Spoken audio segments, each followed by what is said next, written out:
ऋतुराज, आप मुस्कुरा रहे हैं। ऋतुराज प्रतीक्षा का सवाल बिल्कुल she is hitting the nail on the head ना, कि ये इतना देर कैसे हो गई, ये अपने असल रंग दिखाने में आप लोगों को। ऋतुराज जी के लिए एक लाइन कह दूं कि आजकल अरविंद जी रोज चिट्ठी लिख रहे हैं। एक चिट्ठी प्रधानमंत्री जी को लिख दें कि ये सारे रोहिंग्या को पकड़ के भेज दीजिए, मैं आपके साथ हूं। हाँ, करना चाहिए। रोज चिट्ठी लिख रहे हैं ना आजकल अरविंद जी। हाँ, आपका ये सुझाव भी दे देंगे जरूर। देखिए कितना अच्छा रहता है, पहले से सुझाव भी निकल आता है। हाँ। पर ये नहीं, अच्छा है, मतलब बहुत अच्छा सुझाव। हुजूर हिंदू मुसलमान करते करते शुरू करते करते बहुत देर कर दी, बड़ी देर कर दी। प्रतीक्षा ये कह रही हैं, वो प्रतीक्षा ही कर रही है, प्रतीक्षा लगता कर है रही कि ये कब शुरू करेंगे। वही चौधरी जी एक्चुअली में क्या है, क्या एक सेट पैटर्न है। हाँ। तो इसलिए वो उस बात पे कटाक्ष कर रहे हैं कि भाई अभी तक क्यों नहीं शुरू किया है, बिकॉज भाजपा के पास बताने को कोई काम नहीं है। नहीं तो आप कहाँ, आप कौन सा पीछे रह जाते हैं। हनुमान चालीसा भी याद आ जाता है, हनुमान मंदिर जाने लगते हैं, सत्संग करने लगते हैं कुछ कुछ।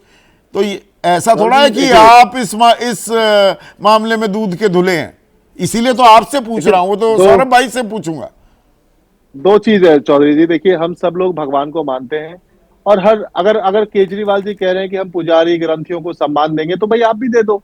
हम काम की राजनीति कर रहे हैं भाई। हम कह रहे हैं कि भाई हम वोट काम पर मांग रहे हैं, हम काम की राजनीति पर वोट मांग रहे हैं। हम कह रहे हैं कि भाई आपकी 20 राज्यों में बांट रहे हैं ना, रेवड़ी भी बांट रहे हैं, समाज भी बांट रहे हैं।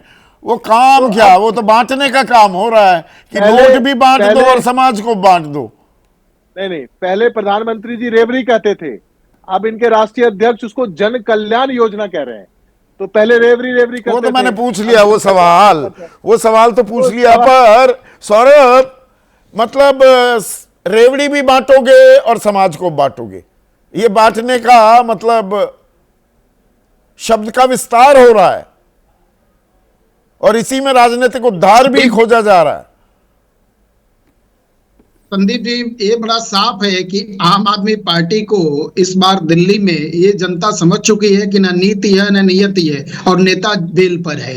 इसलिए वहां की जनता ने तय कर ली है, और भारतीय जनता पार्टी विचार है और सेवा के लिए राजनीति करती है, सिर्फ सेवा के लिए। या केंद्र से लेकर राज्यों में 20 राज्यों में जो आंकड़े हैं वो पूरा भारत देख रहा है और जनता देख रही है। इसलिए प्रचंड बहुमत के साथ सरकार आने वाली है, और 5 फरवरी को जब आपसे चर्चा होगी, इसी बात को एक बार फिर से दिखा दीजिएगा कि मेरे द्वारा कोट करते हुए इस बात को रख दीजिएगा। आज मैं वही बात फिर से बोल रहा हूं, न नीति है न नीति है इनके पास। तो अंतिम बात यही है, ये भ्रम है, फैला रहे हैं, और झूठ के तंत्र पर शीश महल में बैठने का एक प्रयास है। इसके अलावा कुछ नहीं है। दिल्ली के लोगों ने देख लिया है, और केजरीवाल बेल पर हैं। अब इसका मतलब है कि नीचे दर दर दर दर पूरी ये राकेश चौरसिया हैं, खंडवा वासी हैं। सौरभ भाई कह रहे हैं बीजेपी हर एक चुनाव में मतदाताओं को एक ही सिलेबस पर ले आती है। आप तो प्रोफेसर हैं, एक ही पाठ पढ़ाने लग जाते हैं। राकेश चौरसिया जी खंडवा मध्य प्रदेश के बड़े योग्य और बड़े अच्छे हैं। अच्छा है विषय उनका, लेकिन उन्होंने बीजेपी विषय अच्छा है के जगह बीजेपी में थोड़ा गड़बड़ कर दिए हैं। बाकी सब ये बिल्कुल वो संघ वाली भाषा, ये अच्छी लगी मुझे। वो विषय अच्छा है, विषय अच्छा है। नहीं संदीप जी, आप तो विजय जी जैसे लोग हैं, बता ही रहे हैं कि कैसे कैसे भ्रम फैलाकर कांग्रेस और आम आदमी पार्टी इस देश को पीछे लेके गई है आजादी के इतने वर्षों बाद। कभी भी विकास की राजनीति अनंत में मोर से सवाल पूछ रहे हैं सौरभ भाई कि सीमा की सुरक्षा और घुसपैठ को रोकना केंद्र सरकार की जिम्मेदारी है, फिर बीजेपी सवाल क्यों उठा रही है? सही है, अनंत दूसरे जी की बात एकदम साफ है। देश में रक्षा सुरक्षा पूरी तरह से है, और आज बताइए कि कहां पिछले 11 वर्षों में बम ब्लास्ट हुआ, आतंकवादी हमला हुआ, कुछ हो रहा है? नहीं। घुसपैठ रोकने की जिम्मेदारी किसकी है? कार्ड बनवा रहे हैं इनके विधायक, इनके मंत्री कह रहे हैं कि आओ और वोट देने के लिए देश को नीलाम करने के लिए तैयार है। उसे रोकने की जिम्मेदारी किसकी है? कर रही है सरकार, पूरी तरह से सीमा पर सुरक्षित है। आज हम आप महफूज है। पूरे देश की स्थिति देखिए। और ये भी बात, घर में घुस के मारने वाली केंद्र में सरकार है, और पूरी दुनिया देख रही है। वो गलवान के बाद हमने देखा चीन को, हमने कितनी लाल आंखें दिखाई थी, कितना घुस के मारा हमने चीन को।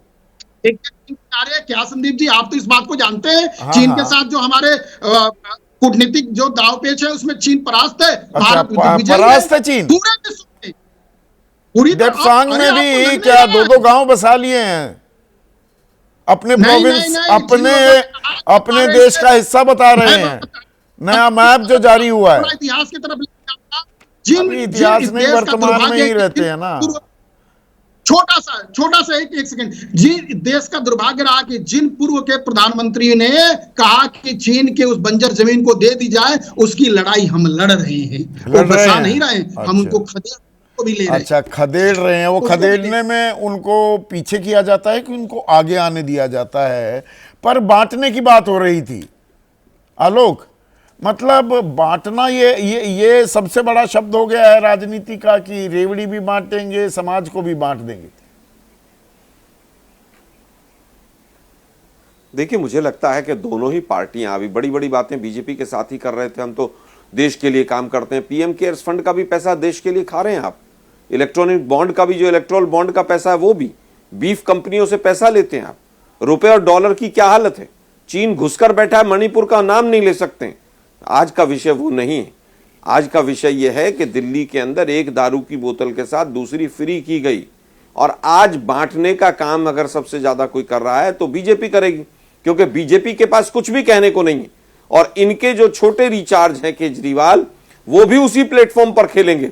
अभी आप देखिएगा, अभी 2 चीजें इनकी बची हुई हैं।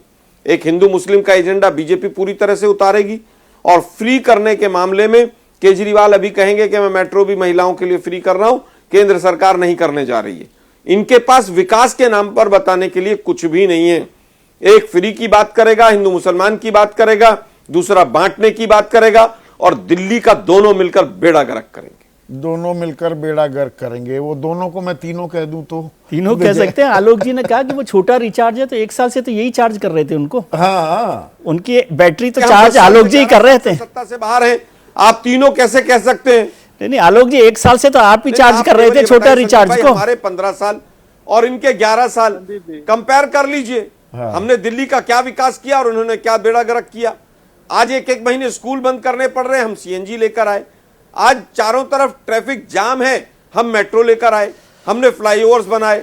आज भ्रष्टाचार में दिल्ली डूबी हुई है, सारा का सारा। तो चलिए ऋतुराज को रिस्पॉन्ड करने दीजिए। 30 सेकंड है, 1 सेकंड ऋतुराज, 1 सेकंड आलोक भाई, 30 सेकंड है ऋतुराज, लास्ट रिस्पॉन्स। बस मैं 30 सेकंड में एक छोटा सा रिस्पॉन्स दे दूं। वैसे तो कांग्रेस का दिल्ली में कोई स्टेक नहीं है, लेकिन अगर केजरीवाल मॉडल से इतना ही प्रॉब्लम है तो कर्नाटक में, हिमाचल में हमारे मॉडल को कॉपी करने की कोशिश क्यों करते हो, है ना। और दूसरा है भाजपा के लिए कि भाजपा का यही चाल, चरित्र और चेहरा को देख करके दिल्ली के लोगों ने 27 साल से इनको सत्ता से दूर रखा है। और अगर यही इनकी 25 साल हरकतें से। रही, यही गंदी राजनीति, हाँ वही 25 साल से सत्ता से दूर रखा है। नहीं, क्योंकि दिल्ली के 27 लोग आपकी बात सही है। 1998 से नहीं, 98 से 27 साल हो गया, ठीक कह रहे हैं। हाँ। 27 साल से यही चाल, चरित्र और चेहरे की वजह से, और अगर यही चाल, चरित्र और चेहरा इनका रहा तो अगले 27 साल भी ये सत्ता में नहीं आएंगे, क्योंकि दिल्ली के वोटर बहुत समझदार हैं, बहुत स्मार्ट हैं और देश में सबसे चलिए, ज्यादा वोटर जागरूक तो समझदार है, पर वोटर को जब रेवड़ी भी बांटी जा रही है और उसे धर्म, समुदाय विशेष, जाति के आधार पर बांटा जाए तो देश कमजोर होता है क्या? लोकतंत्र भी कमजोर होता है क्या? इसके बारे में सोचिएगा। आज सीधा सवाल में बस इतना ही।